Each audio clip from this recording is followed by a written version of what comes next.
Балалар, әдебиеттік оқу пәнін бастаймыз. Бүгінгі сабағымыздың тақырыбы таза бұлақ деп аталады. Ыбырай Алтынсариннің. Бүгінгі сабақта сөйлеу барысында мақал-мәтелдерді, нақыл сөздерді, вербальды емес тілдік құралдарды қолдануды үйренеміз.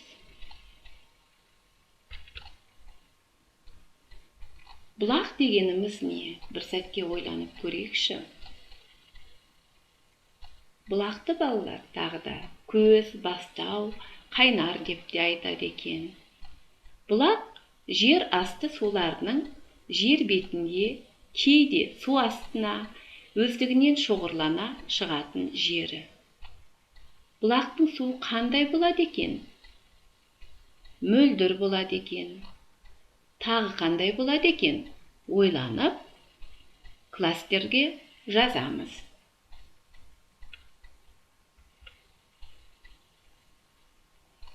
Мәтін мен жұмыс. Әңгіменің неліктен таза бұлақ аталуын мәтінді оқу арқылы түсінетін боламыз. Ол үшін оқулықтарыңның 85-ші бетінен бастап 87-ші беттегі мәтінді түсініп оқимыз.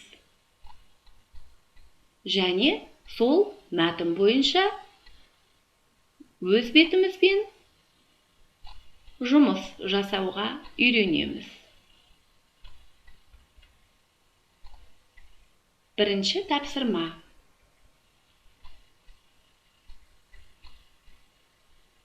Оқыған мәтіндеріңнің ішінен бұлақ сипатталған жолдарды тауып оқыңдар.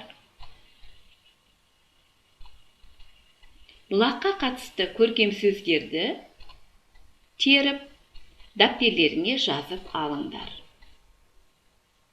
Екінші тапсырма. Оқыған мәтіндеріңе жоспар құрастырып жазамыз. Үй тапсырмасы. Бұлақ сөзіне 5 жолды өлең құрастырып жазайық. Осымен әдебиеттік оқу пәні сабағымыз аяқталды. Сау болыңыздар.